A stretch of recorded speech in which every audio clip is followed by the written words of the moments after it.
Welcome back to day 5 of Lock-In from Sao Paulo and our second match of the day featuring EG and Talon. I'm your host, Yingsu, and joining me to break everything down is Achilleos and Mitch. I'm going to give you 5 seconds to gloat.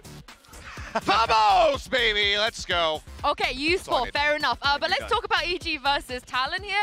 EG, Mitch, I know you're a big fan of some of the players on this roster. I think we were all a little bit confused of what they were going to do, but they looked so good on the first match. Yeah, they absolutely did. Look, I came in here, I expected to be a fan of Potter, obviously. She's one of us at the end of the day. But look, BCJ, I'm biased as can be. Big fan of Ethan and Boostio, but I gotta say, Jogamo, this guy was going in, taking incredible opening duels. Wasn't winning them all the time, but getting the space, and Kong. That man pulled out the Odin and put a smile on my face. I'm looking forward to seeing more of these guys. Yeah, I'm hoping to maybe we avoid the Odin chatter and not see that. No. But they looked really Jump over really this desk and fight you, my friend. I'd like to see you try. You're like 4 feet tall. Anyway, I'm standing up right now. I was really impressed with how things have come together for this roster. They, alongside Global, who we haven't gotten to see, were 2 of the biggest question marks coming into this year because the rosters have just been so massive. But with this starting 5 that they have, things look really well set for EG. Yeah, let's take a look at some of the cool setups, Mitch. I know you wanted to talk about them as well. Yeah, I think, you know, when you look at EG overall, some of the ideas they had in the early round were fantastic, and I think nothing says it more than the fact that they did pull the Yoru out. In this play, from the game up against Heretics on Pearl, a game where they didn't do too well on opening duels, they ended up actually losing opening duels overall, being negative on them. This was interesting, though. You know, it was an attempt to use Ethan to get a ton of information, play the TP in a spawn, run it down with the ult. This is kind of what happens, though, sometimes. You can just get punched in the face when you try to run these strats, and keloqz, even though he got spotted, like he had the jump on them, little sneaky start to it, gets spotted, it should be the end of the day, and he just does this.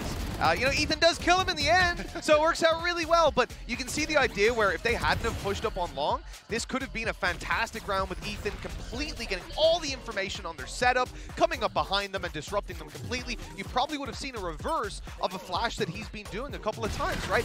From the position he's basically in now, he would flash up on long on the defensive side. It would have almost reversed around when he was in his ult. It could have been huge.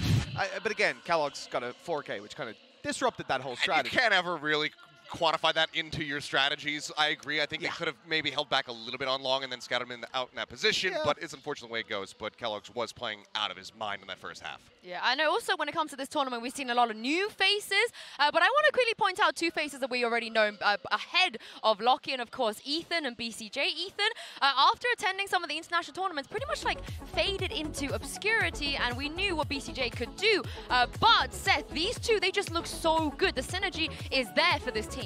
And it absolutely is. And they kind of, you know, talked about it at length in their Meet the Team video, saying, we know that the other players in the squad don't really have that much experience, especially up on a global stage, and we kind of have to be the ones to guide them through to make them feel comfortable, and they've been able to do just that. We saw a couple of, you know, even individual growing pains, I'd say, for BCJ, moving into this new role, playing the controller, playing with those smokes. We saw him getting caught a couple times moving into those astral forms on that Pearl, but by the midway of that map, he really started to find his footing, started to feel very comfortable in the role, and bleeding over into the next map, it was just as comfy for him. All right, we deserve this, Mitch. We fully deserve this. Fair enough, Ethan. You can have this one. It was a banger tweet. You know, he got up nice and early just to throw this one out there.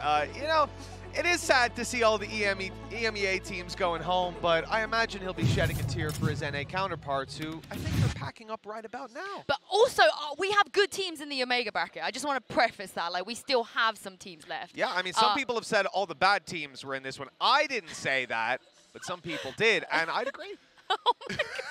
Okay, thank you very much for that, Mitch. But let's bring it back to this matchup. You know, you guys have heard what we thought about EG's debut, but let's hear from the man himself. This is what Ethan had to say.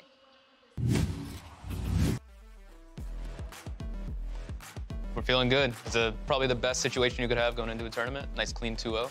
Yoru's been pretty good for us in practice. They haven't really done much to nerf Yoru. His kit's insane right now. So definitely for a first match, we thought that was going to be top priority for us. Individually, I think I played pretty well, but then again, I always kind of look to the whole team, and I think the whole team played crazy well today. So obviously winning is #1 goal, but 3 of our team came in with not really much LAN experience, and it's really just have fun, honestly. Boostio, he really surprised me. He doesn't have too much experience, but he comes off kind of like that he does, if that makes sense. So I'm really proud, for sure. Actually ridiculous. He's behind them on A right now. The lineup is perfect. Ethan, It doesn't matter though. Kilos is just killing everyone. They tried to bypass him and he just gets 4 kills. What is happening? He's just decimating at the moment. I think we're confident enough in ourselves as a team to kind of deal with anything they throw at us. Honestly, I credit individual performances always to just the team around me, the system. This is the best I've seen our team in a long time, and hopefully we can keep it up.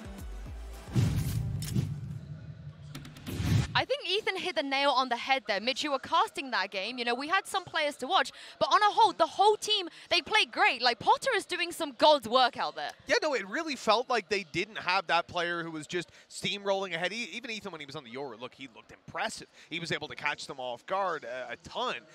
But the reality was, even when the A plan or the B plan didn't work, they were able to recover. And I think nothing shows that better than the fact that they were negative on opening duels and they won that map of Pearl dominantly. That doesn't happen unless you have an incredibly good game plan going in, and it's hitting every single time, which it was for them. Well, it was clean for them the first time around, but this time around, they're going to be going up against Talon, of course. This format, it breeds upset, it breeds that Cinderella story. And Seth, do you think your boys from the Pacific are that Cinderella team? They absolutely could be. What they showed from us in that first matchup, taking down the hometown crowd, you know, the crowd favorite there in MIBR, was absolutely insane. Not something that really any of us had kind of anticipated. We knew that this team, this core of Sushi Boys, of Cruz, of Fox, that they have been able to pull off upsets in the past, but with the 2 new players in Garnets and Jit Boys joining, it seemed like they were just going to need some more experience, but they got the job done, and they looked incredibly clean doing it. So this is not going to be a matchup that EG can really expect to run over, because from what we've seen from Talon, that small, tiny little glimpse, what is inside is fascinating and fantastic, and I can't wait to see more of it. It's the fundamentals too, Mitch. They look so disciplined, they came prepared. It just was a great game of Valorant they played. Yeah, I think it's fair to say a lot of people will have doubted them coming in here, certainly had lower expectations than what they were able to show on day one. I mean, all in all, their opening performance, right, it wasn't against a favorite in the tournament or anything like that, but they needed, in my opinion, to win that game in a fairly dominant way, and in a strong statement, no struggles, no messy plays that they barely scrape out. And when they walked out, I was impressed with what they fielded. Most of their play was clean. They worked off each other well, and there weren't a lot of mistakes there to punish from what I saw. Yeah, but they've also never been the favorites either. Let's not forget that. They're always the underdogs, but I want to talk about the boys. The boys of Talon. That is, of course, Sushi Boys and Jit Boys. Seth, what are the chances that both of the boys are on the same team? But they both look great, too. They look stellar. I mean, Sushi Boys had a little bit of a rougher start to the beginning of that series, but then, by God, I mean, you saw it in some of the highlights there. By the end of Fracture, he was just pretty much single-handedly running MIBR around the map. He had him pulled all the way over towards the A side, fakes back, gets the plant down on B for his team, and then has this crucial clutch here at the very end to really keep themselves in the game when it looked like they were falling behind. And it was just incredible from him. Jit Boys, with this international debut, you look at that double tap, it was just nasty. Even on the first map, Jit Boys might not have been putting up, you know, the biggest of numbers, but his team play, the way that he was constantly, I love that we did this. The way that he was constantly layering in that fantastic utility and supporting his team at every twist and turn was just excellent. And yeah, this is great. Well, Yinso, I'm going to have to step in for copyright there. It's not the boys, it's them boys, all right? Let's be careful here. Let's be careful. There was an M there.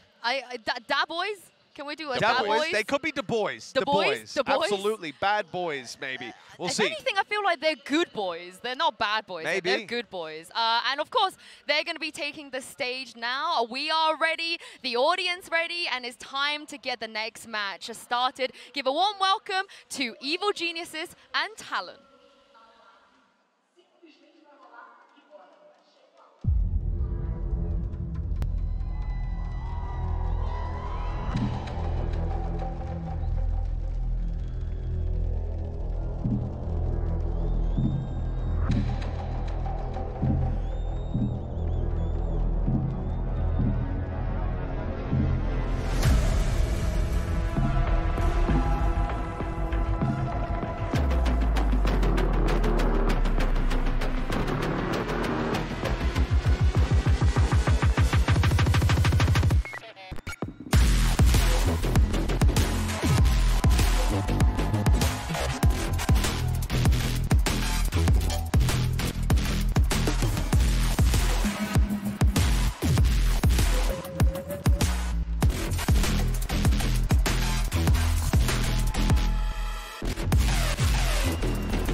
This is a real battle of the underdogs. Both teams have already had a great performance, but for one of them, today could be the start of that Cinderella run. And I know you two, and you guys know me, and there's nothing we love more in these tournaments than a Cinderella run, than a team that wasn't supposed to win, go on to win something. I'm rooting for these two so hard. Yeah, I mean, we're right there with you. It's, you know, obviously I do have a horse in this race with a Pacific squad. Part of me wants to kind of favor them, but both teams have inspired so much just joy in me from what we've gotten to see from them so far. It's only been one series, and hopefully there's many more to come from either of these squads, depending on how far they can go. But yeah, I'm excited to get into this one and see who walks away victorious. As am I. I mean, the reality is, I got a bit of a horse in this race too, Seth. You might have regional representation. I've got Battalion Boys, BC Babe, on the stage, and I'm with him all the way. This map, Vito, should be interesting. Oh, I wanted to see a Lotus, I'll be honest, but I understand it. Both teams took Lotus away, right? So I feel like this is probably the one that I didn't want to see a Lotus. Pearl's gone, but Split is on the table. I want another Split. It's open. I'm not sure if it's going to happen, but this does make sense. This was one of the maps, Pearl being one of the maps that we saw EG take down Heretics on. So it seems like Talon not feeling up the stuff there. They decided to take it away. And with Haven open, this has been a bread and butter pick so far throughout this entire tournament. We've seen it in the majority of our series. It's interesting given how well Talon played on Haven last time. We are going to get Split. Let's go. A second map is Split as well, so we're guaranteed to get it. Sure, we're used to seeing this map in the good old days as a decider, but coming out second, we'll take it. It means we get to see it no matter what. Also, that sign was elite. That sign was incredible. Numbers 11 and 12. Yeah, I mean, this sort of leaves... Are we going to go Icebox again? We are. What is it with Icebox being the decider map in this tournament? It's just something that they like to float. It's been in the pool for a very long time, all the way back in First Strike, so everyone's incredibly well versed on it. It seems like somehow Ascent is, you know, that falling out of favor seems to be one of the more incredulous ones to me. But perhaps EG knows something a bit more than we do when it comes down to Talon on that map. I'm not sure about it going all the way to the end of the veto, but definitely at the start, when you see that Haven, the fact that Talon played it before, I'm starting to think now they're wanting to put that pressure on a player like Garnets, who can't come in with a Neon and try to play that hyper-aggression and claim space, but instead is going to be playing the Raze, looking to be a duelist in this matchup where EG might be able to beat him pound for pound. We're right into the Prime Gaming agent selected, and I'm just so happy that we're not going to get those like no duelist matches. I'm so done with them. Yeah. You know, bring me some duelists here, but of course EG, keep your eye out on their comp here because they haven't played in this tournament yet.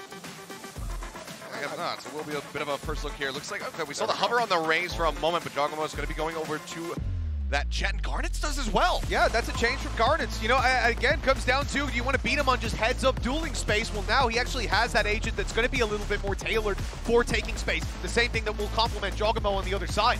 This might actually weigh up to be a very interesting battle. Again, I'm curious to see how Garnets is going to perform here as that lead duelist. Yeah, I'm curious if there's going to be a very different play style here from the set of Talon. They've already shown this map once. They don't want to be upset. They don't want to be counter-stratted. Let's see what they got. Well, let's see what they got indeed. And also, guys, Twitch chat, what do you make of Brand's outfit? Shake and bake, baby.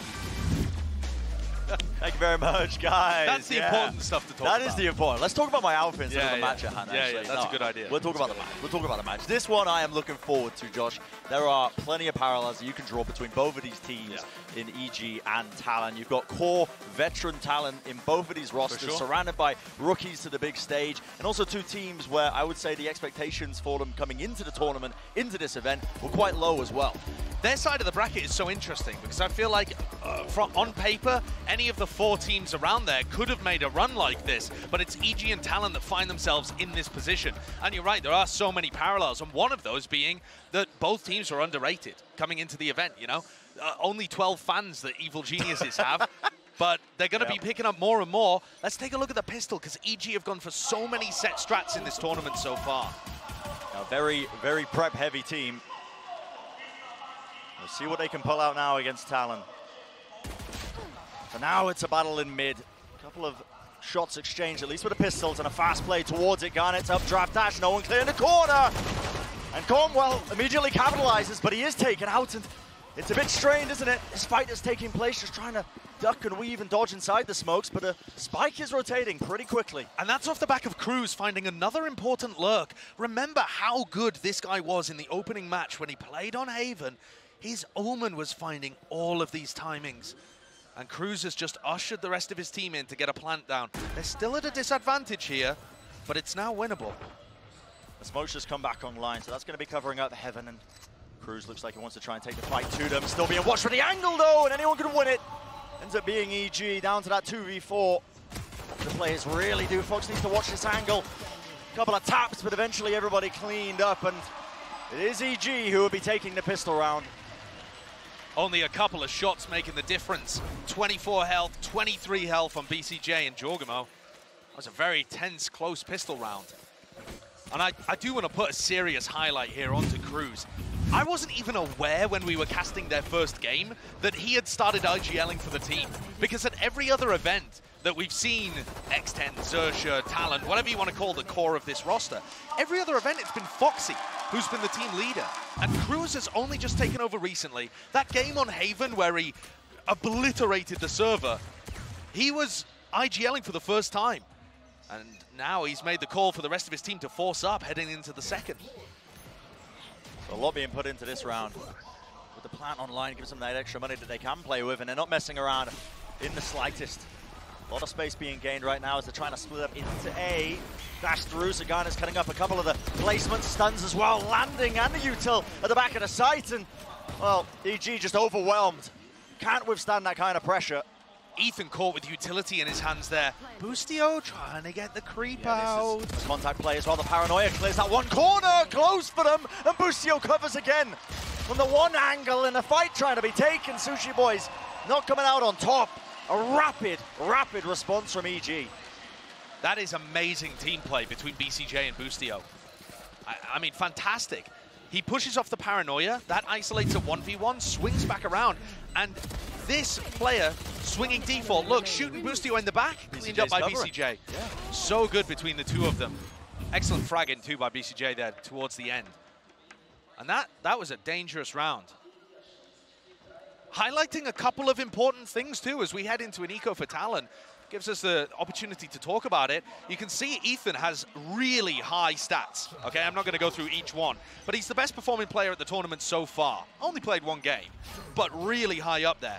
I don't think he's going to be the power player on Breach necessarily. Okay, he gets an anti-eco, but you remember in that previous round, he gets caught with utility in his hand and run down on the site. I think it's just so much more awkward to have a big fragging performance on Breach. So far, he's played Yoru. He was set up to succeed massively. KO, he was dominant. He looked so good playing mid on Ascent. I think he's going to struggle a little more, and that's going to require other players like Jorgamo or BCJ to really step up here on Haven.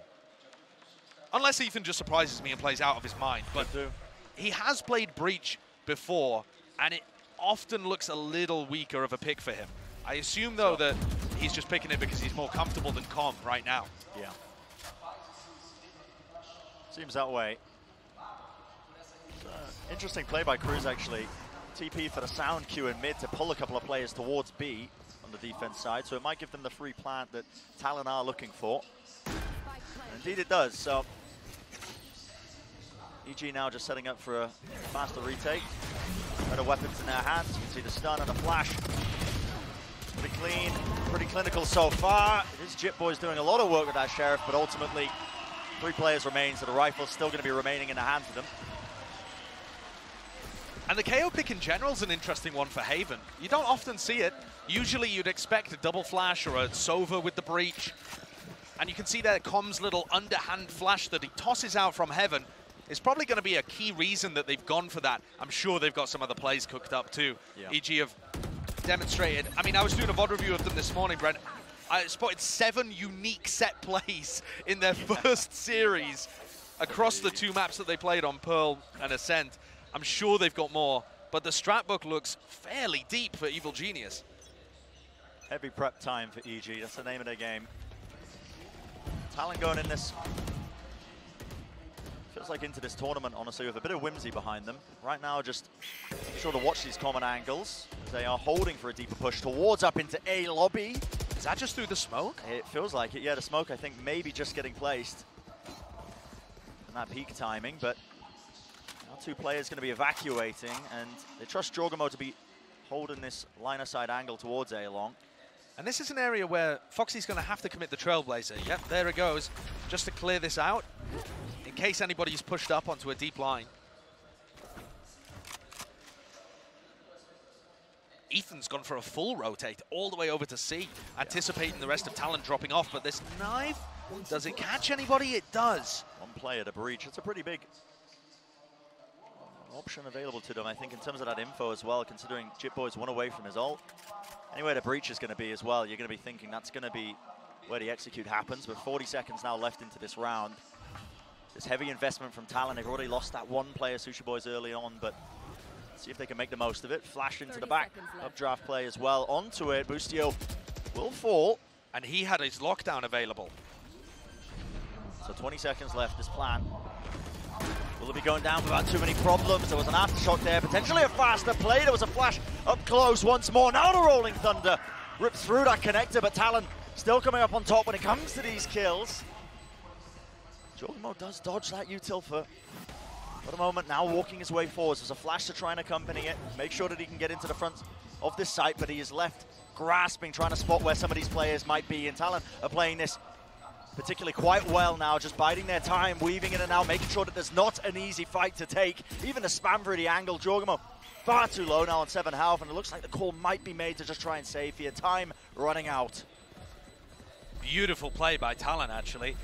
They fought for both sides of the connector, and in fact got most of the kills over at C, despite using the Rolling Thunder on the A connector. But to me, it's not necessarily fighting there that was the great play, but as soon as they retreated, they fell back into a completely different setup. They didn't offer any of their players up to be picked off, and instead played really safe positions where they could get a reflank through Garage, they had the fault line to peek.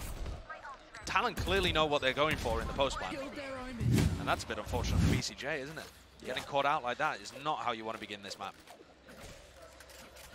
So an answer back from Talon. Plenty of money in the bank for EG to be able to get this buy together as well, though. So will be rifles versus rifles once more. And it's a quick play as well. There was a flash and a paranoia, and you can see the fault line on top of it. All the usual utility being used to try and push their way through, and I think that was, again, spam through the smoke, catching onto onto BCJ, I should say. Crew's the one claiming that kill. There was a lockdown.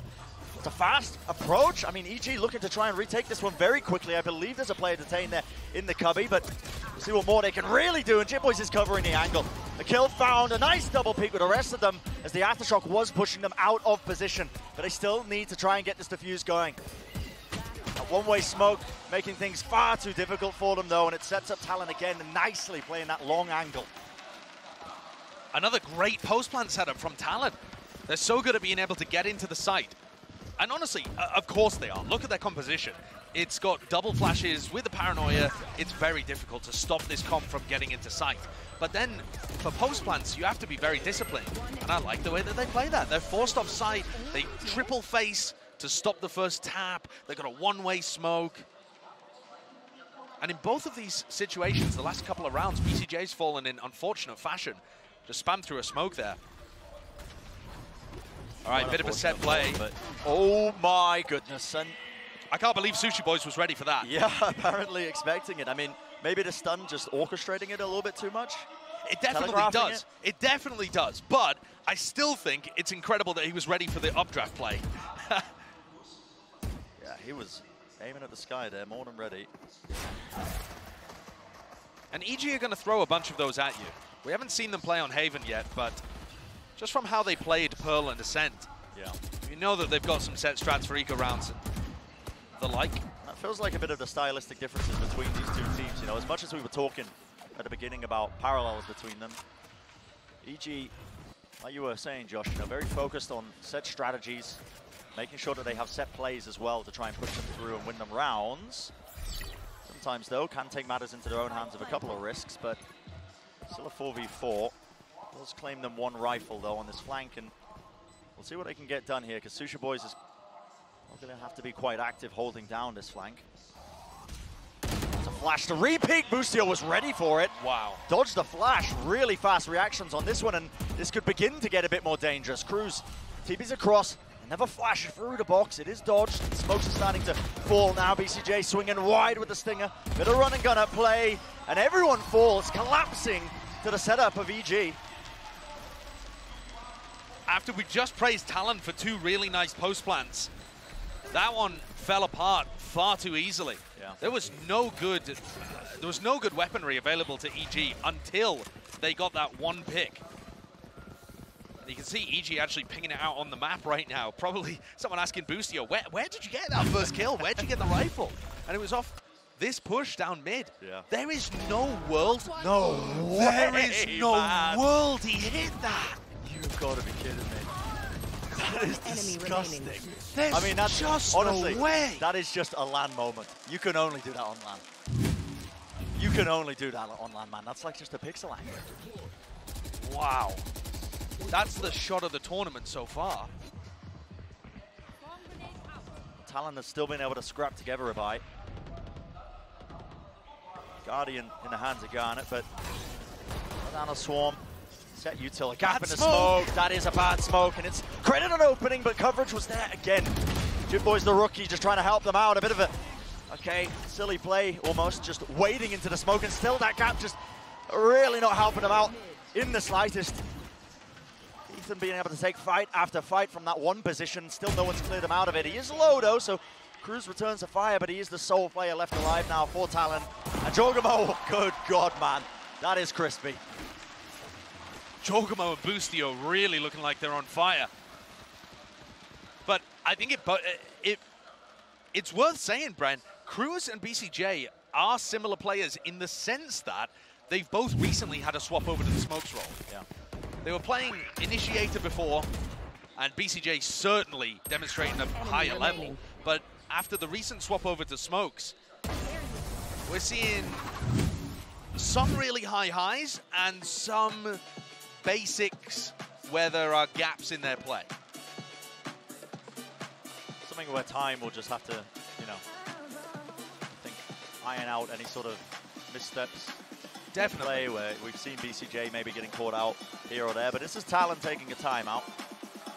And Cruz did get away with murder last time he played this map on Haven. A lot of his lurks really did power his team to a good victory, catching those timings. But I think the structure of EG with their defensive setups, not going to be letting as much get through. No, I don't think so. And especially because EG are going to be more comfortable leaving A open for retake. And it's much more difficult to get a dangerous lurk into A. You can get a lurk into A that gives you a plant, but it's hard to get a lurk into A that gives you a couple of kills and wins you a round, whereas that kind of play through Garage or through B can be deadly. But that's where Boostio's putting his turret. I mean, look where he's got it now. His turret just covers any kind of walk-through on B, anybody trying to get through top Garage, and normally he's got the alarm bot in Garage as well, although this time changing his setup slightly.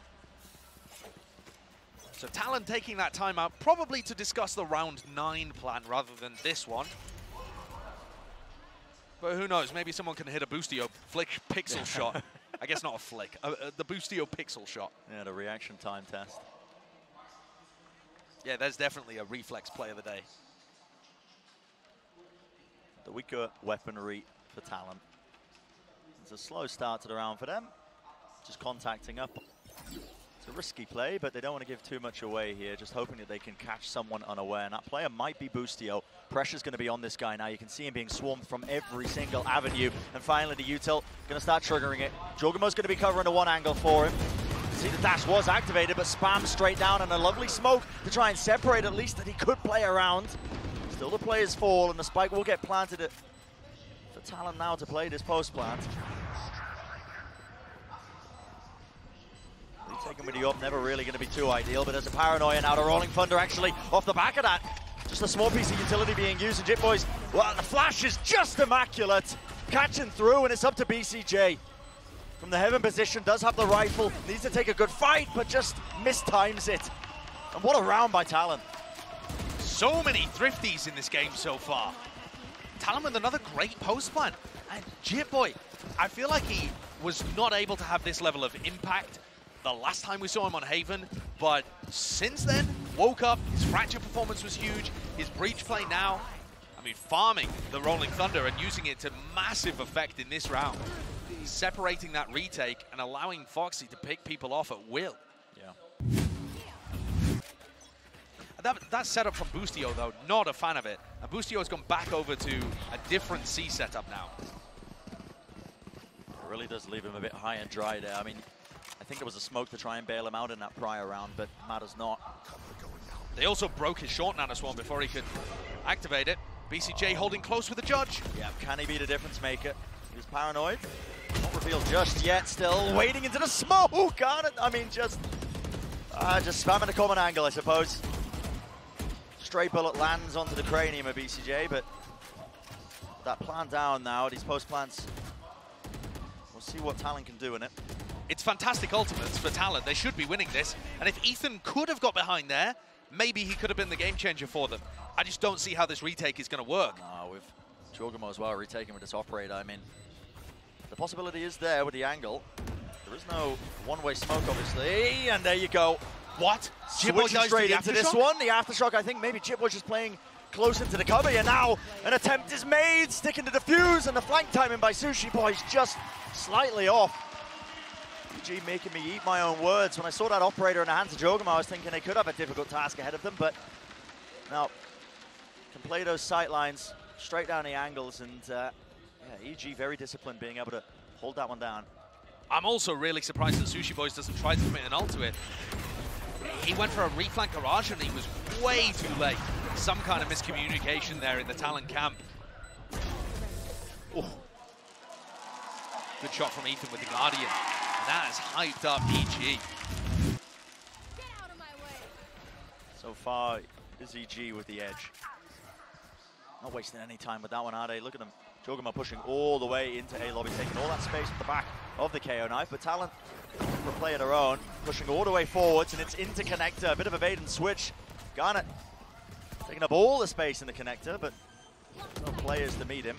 Won't be able to find any targets. Still, it's going to be that plan, and including that the lockdown as well, to push them all the way back. And Talon are now just taking space into the other connector, pushing all the way back into it, and they might have just overextended. Overcooking the play just ever so slightly, because BCJ, he had the angle watched for. And you got to respect that counter lockdown that was in play, pushes them out of position. Jitboys has a lineup for it with the Aftershock. Jorgamo not quite getting half, but it matters not. Watched for, and the defuse will come through. They're definitely cooking. I mean, Talon are definitely cooking on these attack rounds, but BCJ just read the play so well. Talon are very noisy in the way that they take C, and BCJ's positioning is kind of forced, but also perfect. He's on the edge of the lockdown, because he has to be, but then he's dominating this smoke, which is exactly where Talon tried to check. One enemy remaining. Not sure what they're hoping for. They're just running into their own smoke. A bit unusual. Yeah. Strange situation. Knocks Talon down to a weak buy. 2 more rounds left in the half, so this is one of their 2 opportunities to see if they can make the half a bit more reasonable.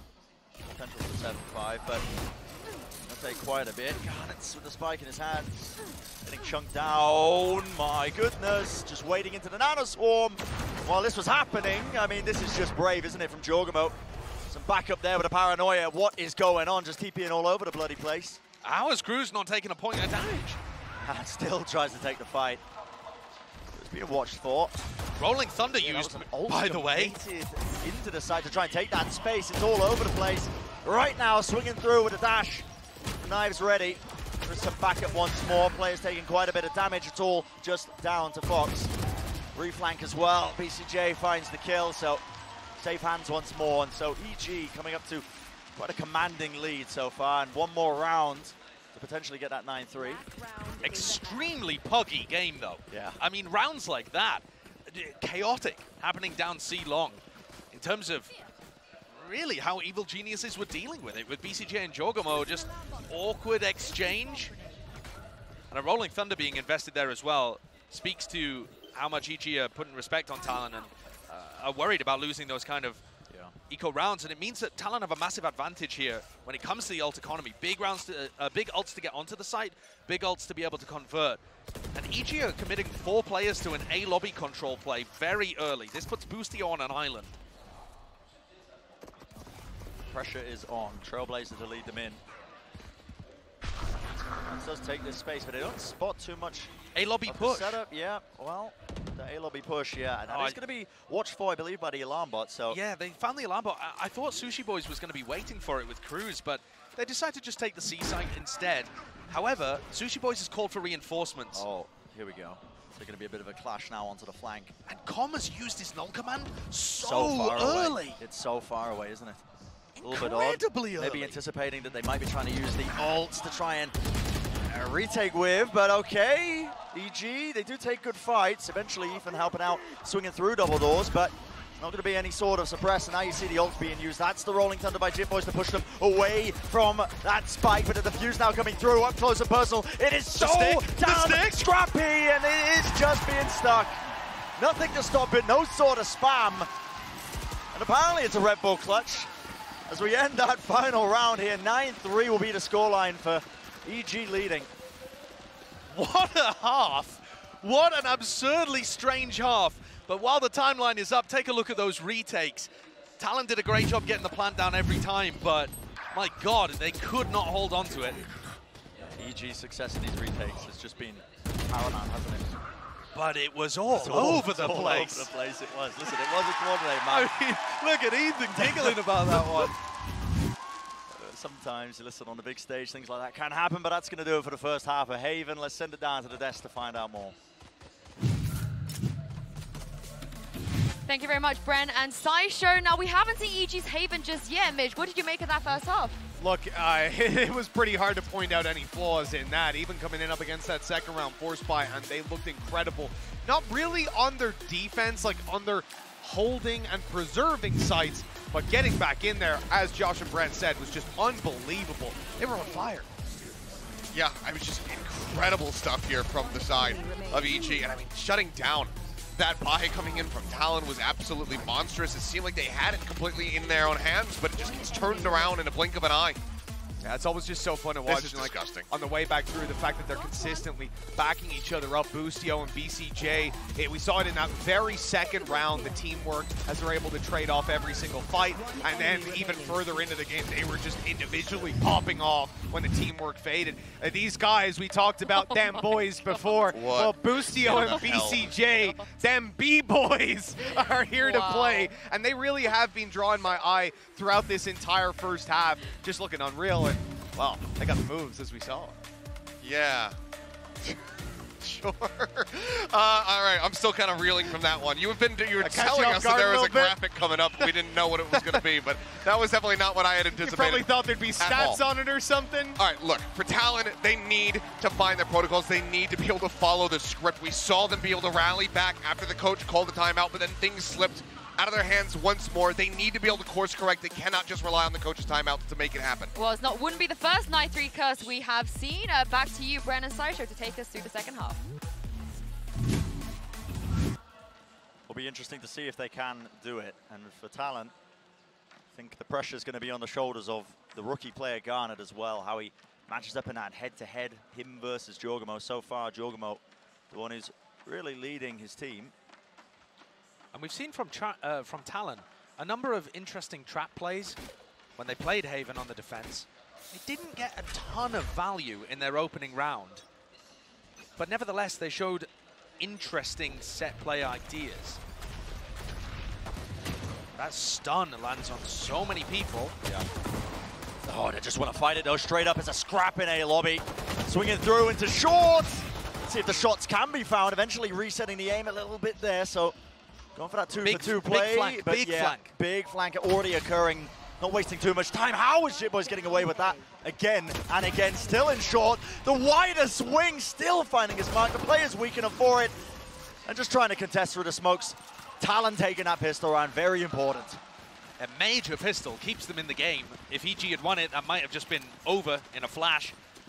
But also, there's another big theme that Talon showed last time on their defense, was that with Cruz playing on the C side of the map, look how fast this flank comes through. If you look at the mini-map here, these guys are sprinting down C and getting behind A lobby really quickly. So if at any point Talon realize EG are full A hitting, they're going to get wrapped. Oh, what are Talon going for here? EG with the force buy. Yeah, big fight in mid, perhaps? Half armor and a Stingers. It's an interesting buy. He's going to be dropping him down quite low. Talon taking that re-swing. You can hear the footsteps. Fox does get the one right behind. That's good. The stun as well, just to try and at least help relieve that pressure that's coming out onto the site. But a pop flash play. Waiting their way through. Garnis as well, though. He can use the smokes. Bit of subterfuge of his own. Back and forth. But Talon again just coming out on top. And EG's economy is going to be set back after that one. Moments like that really are what can give a team like Talon the capability to climb and make that comeback a bit more of a possibility. That's very true. But I also think that force buying in this meta is still really valid. And especially, force buying should be better against teams that are good on a bonus. And I think Talon are the kind of team that are going to cook up some kind of crazy bonus round. So I don't mind it. I don't mind it. It is going to make the game a bit more even, though. My eyes are always drawn to what Talon are doing in mid here. They've got Cruz and Chipboy just spamming this. Boostio down to literally one HP here. But I feel like if they don't see any contact in mid, Cruz and Chipboy just look so antsy, like they want to push. So that's something to keep an eye on as we head deeper into this second half. Look how bizarre this is. I mean, they've only got Fox playing up close onto A. Not even holding a bit of a one and done or an off angle, just willing to try and take and absorb the fight. Trailblazer to try and get a bit of information. See what he can clear in the corner. Spots the one player, possibly even two. And Bren, I think it's important to, it's important to realize that EG's composition doesn't have a great tool to retake A lobby at this kind of time in the round. They don't have a drone from the Sova, no dog from the sky. So how do they re-clear A lobby in these kind of moments? That's another question that maybe we'll see the answer to later on down this map. You could wait for the knife to come back online for Com, but so far this PCJ just trying to fake that presence towards C. Garnis is watching the angle. 30 seconds Deep left. down short, so he's going to spot a lot of those players out, and any sort of space gained, well, the warbang angle, Ethan's taken care of. Still 20 seconds left into the round. You got utility out in your hand there, Boostio, and the plant will at least go down to a bit of extra pocket change for EG, but Talon are just starting to mount round after round. And Chipboy already up to that Rolling Thunder. Prime Gaming flawless, but I'm looking towards the next round because that's really going to define the economy here for Evil Geniuses. I'm intrigued to see how Boostio kind of works A lobby for EG, because unless you take it right at the beginning of the round, I really feel like this comp is going to struggle to get it back late. So you're going to see a massive clash here. Round 16, a bit of a delayed bonus for Talon with big ults. And this is 4v4 in A lobby. The fault line should get off, I think, before the knife hits. No, well, not quite, but you can see the Rolling Thunder. Yep, they want to fight this one. Right up close into the smokes. The classic right click, a bit of a free gun moment by the way. Just running and gunning, and it is pure chaos. It's pure pandemonium, but somehow EG have come out on top. If you want me to break that one down, you're going to have to give me 3 replays. That was all over the place. Yeah, who knows? Who knows at all? Left down to Sushi Boys, and just hoping that he can isolate one of the fights, but opens himself up. No one really swinging off that one, but damage was done enough that Sushi Boys might second guess himself, trying to fight this one, but he does have a lot of money in the bank. I think it's worth just trying to fight this one to take weapons out of the hands of EG. Yeah, I would agree with that. There's not a large chance of him doing too much, but even knocking the armor off Boostio or something is actually important. Keeping the economy under check. Don't find too much though, and a stun to slow him down.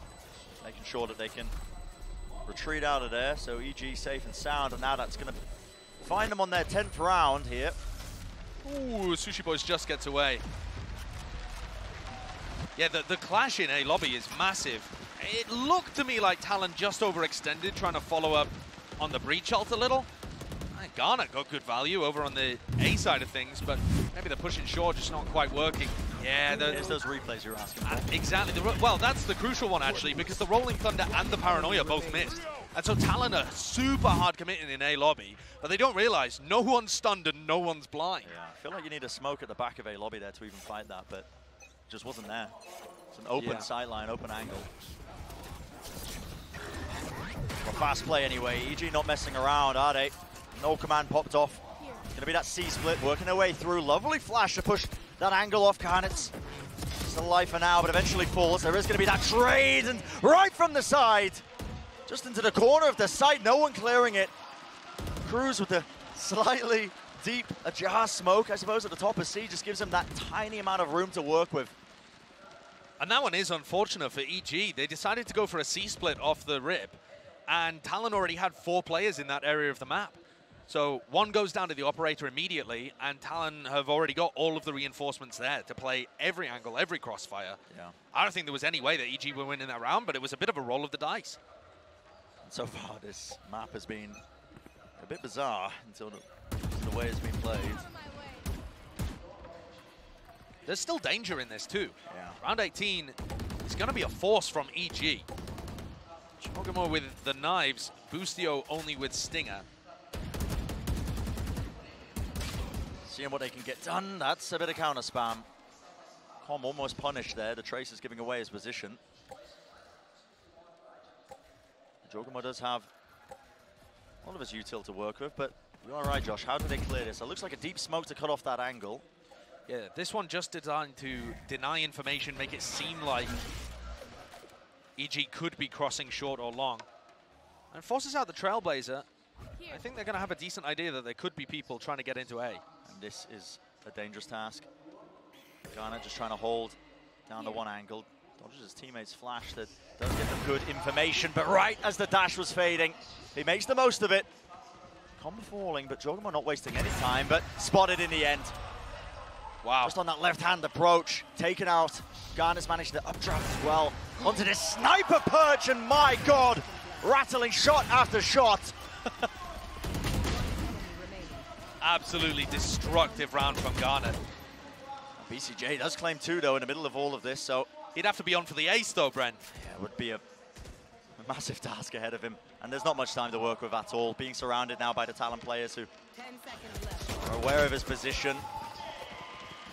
Awesome round by Garnet, but I don't think that EG are doing a great job of pushing him out of position there. They had a fault line. Ethan was saving it for something else. And look, they're just wandering onto that spot, allowing Com to get it. That's not a bad one, honestly. I mean, you know, you're trying to push him out, but he just is so confident by that point, grabbing those final 2 kills.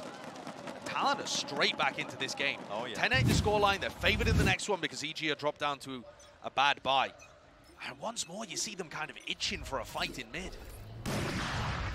Really not shying away from it, despite the fact that the money does allow EG to invest into a couple of stingers. And Cruz, you do not want Cruz to donate a rifle. Good God, man, Sushi Boys, and he's been punished. That was a fault line and a Paranoia. Instant response, instant reaction from EG. Now going to start swarming into this side as well. Boostio, this angle that he's holding, slight off angle. Could be everything, this one. Yeah. If Boostio beats Cruz, grabs the Phantom. Grabs the rifle. Garnet was going for a really fast play. Oh, no. The shot's whiffing, but eventually coming up with the kill and the goods. Jumping there with a classic right click. BCJ is rewarded. What can Jit Boys do? This guy has been a bit of a menace, but already isolating these fights. Finding 2 of the players, but last flash being used now. Time ticking down, 1 away from the ult. Fault line almost online for him. Turret not quite going down just yet, and didn't anticipate the position of BCJ. This has got to be the most thrifties that we've had in a map so far. Ridiculous. It feels like there's always an opportunity for one of the teams to overwhelm a lone player on site. And I feel like that's what it's coming down to most of the time.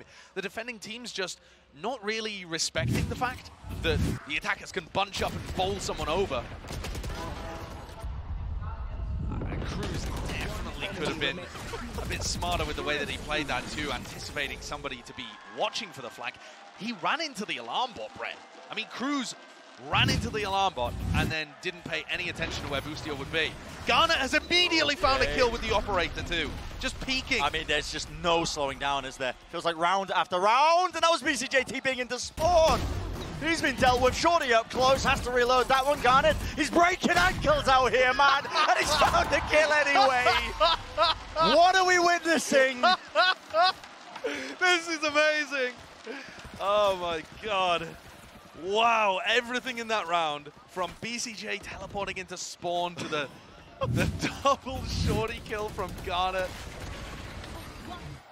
It's a great opener. Garnet's clearly very talented with the AWP, but so many of these rounds are getting silly with it, aren't they? Yeah, I feel the same way, Ethan. I feel the same way. This must be a wild match to play.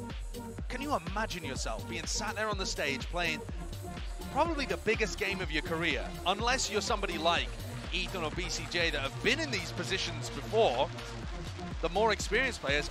A lot of these guys out on stage right now have never been in a spot like this, playing to get deep into a tournament or going straight home, and it's wild. I think it's manifesting before our eyes, I'm not gonna lie. You're seeing EG taking this time out. I wouldn't be surprised right now if the comms are very much, guys, slow this one down. You can see Potter is popping off right now because it feels like EG, they lose a player, but they don't cancel the hit. They just want to go fast off of it, and they want to, you know, try and make up for some of the mistakes prior, but a little bit too hot-blooded, I feel like, in terms of the play so far from EG, not willing to slow down that pace. And I think that that would be really beneficial against Talon too, because Talon want to get aggressive. If you give them the space, they're going to make enough mistakes for you to capitalize. So Talon putting a heavy emphasis on A lobby here. We're going to see another one of these clashes, and Garnet's been so good for the early op kill. Stan trying to take the fight right down into short. It's going to be spotted out by that knife. The dash is active. Obviously won't be able to use it again. Not going for an early peek. No, maybe waiting until his dash, yeah. So now he can actually use it. So this is the timing you want to try and take. Smoke to drop it off, and still he doesn't want to give up the angle, but does manage to at least escape with his life. There was a paranoia sent down to push off that angle. 4 defenders on A.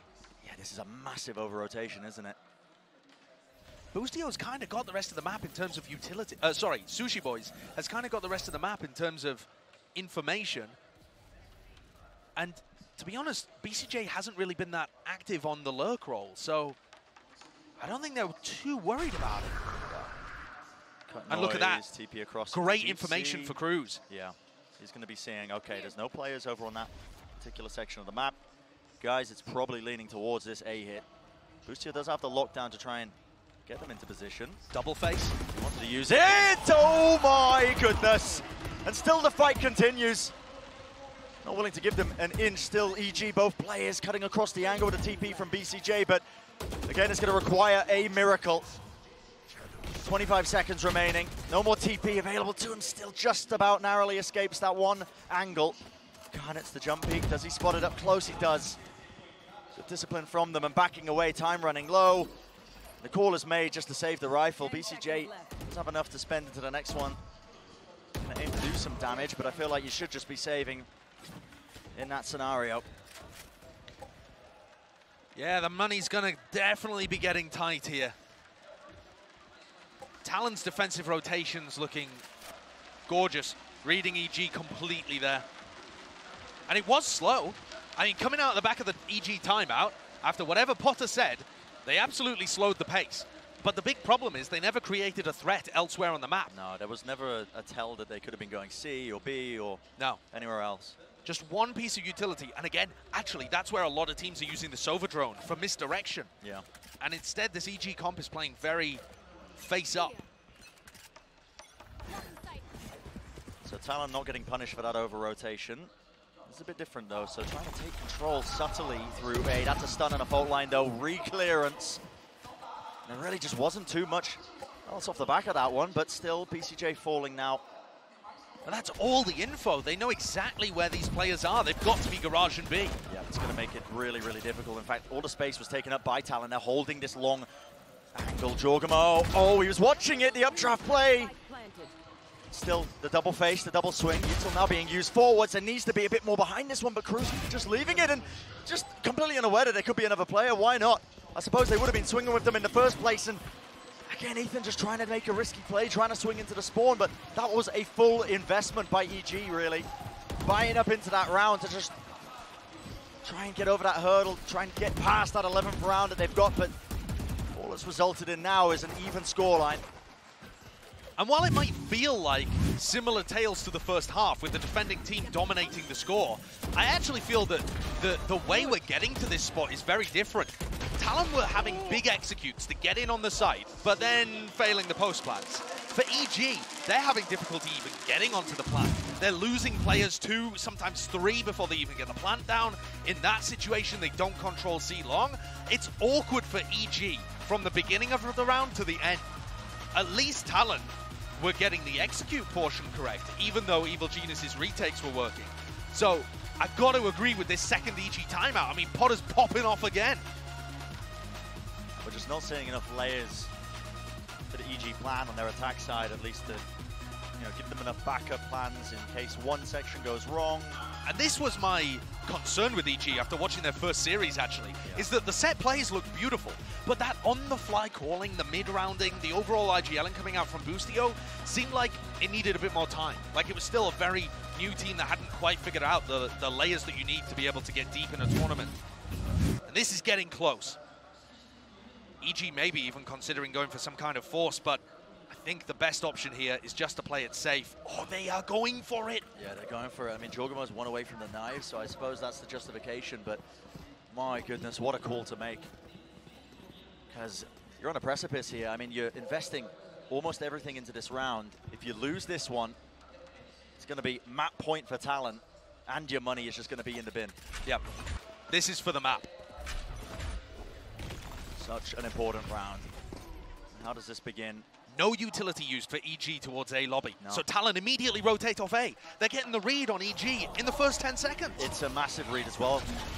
I mean, Garnus has got that operator as well to just hold that line of sight angle into A. So again, you're seeing a bit of the weaknesses of EG's comp, not being able to re-clear into A. And it does allow Talon to commit their entirety of their team essentially towards B. And this is just looking all over the place. Util being used one after the other. The Cruz again. It's on that high ground angle. It's all going to be down to Boostio. And they need a miracle right now. There's 55 seconds. A lot of time to play within this round, but it's going to be almost impossible to isolate just singular fights. The spike has been dropped into such an awkward position, and this wall so spammable. Boostio almost falling from that, down to 66 health. The reposition looks his way across, flash over the top, and he just can't quite catch the angle. 12 rounds for Talon. What a comeback. Unbelievable scenes. And they are in a position of being enormous favorites in the final round. They know exactly where EG are going. Yeah. EG's game plan there was to create some level of diversion in Garage and try and get a free plant down for Jorgamo. He gets his knives online, dashes away. You know, you can see the play, but Talon have read it completely and utterly. Not enough layers to it. And got to give credit to Cruz too. This is his first couple of matches IGLing on the big stage. And he's got such a great read on EG. Operator purchase again. Well, at least Garnet's maybe carrying the previous one into the round. There was a flash to try and push him back off that angle, but he still has that dash. Nice seeing it enabled. A bit of a panic jump, potentially. Don't think he intended to do that one. And while all this is happening, EG have managed to take a lot of control up towards A long. Is there anything to try and stop them in their tracks? A flash to push through the box. That actually is a team flash. I think Jimbo's trying to, again, relieve that pressure, but no one has cleared this corner. A smoke to try and cut up the side. Tom just trying to contact through. What a shot by Garnets. He's back in! And he's back in. He just wants to take the fight to them, disrespecting the lockdown. He's everywhere! He will be detained in the end. And locked down out of the position, he is taken out. TP forwards. It is so scrappy. The 2v2, but now the defenders locked down. This is going to give them a lot of space to work with. Talon, they can take their time with this one. BCJ, this is such a risky play. I thought he was going to ego it with his ult. He gets out just in time. Backs away, but this post plant needs to be perfect, and he's just trying to get on the line. It's all down to Ethan. The stun, it rocks the line, a side angle, still half on the defuse, and tries to go for the wider swing, but it is found for Talon Esports. 13-11 will be the scoreline for map number 1. Beautiful comeback from the Pacific team. And it's looking like the Alpha bracket might be Americas on one side, Pacific on the other. Still more of this series to go, and the teams separated by a thread. But my word, what a performance. Jitboy's Breach looking great like it did yesterday on Fracture. Cruz calling amazing on the defense side, even though he couldn't get much done on attack. And I think EG have got to go back to the drawing board a little bit if that's their game plan on future maps, because their attack side calling quite one-dimensional. And really, there wasn't anybody able to get off that big play or that huge lurk. If you look at the way that Talon played the defense side, C was very open in a lot of these situations. They were heavy stacking towards B and towards A. And yet, no one from... There wasn't any nuance. Yeah, no one from EG decides to figure that out and go and explore. I guess that would be BCJ in those kind of spots, but or maybe even Boostio. Definitely a struggle for EG when we reach that second half, and Talon completing an amazing comeback. The fashion that they did, you just saw them. I mean, these guys were shining from moment to moment. It's unbelievable. I mean, who would have thought that this team, after not being able to play with Padify because of wrist surgery, after losing their superstar Smokes player Scary in the offseason, wow, look at that frustration from Ethan too. Just that as well, though. I mean, heading into this tournament with rookie players on the roster, having to split their practice time because of Padify as well, not being able to play. Yeah. I mean, everything was looking against them, but here they are. I mean, listen, Cinderella run. Man, it is that Cinderella run. All they have to do now is actually activate that killer instinct and close things out, because EG is still a dangerous team. Absolutely. Well, that's going to do it for map number 1, but of course, even more of the series yet to come. So don't go anywhere. We'll be right back after this break.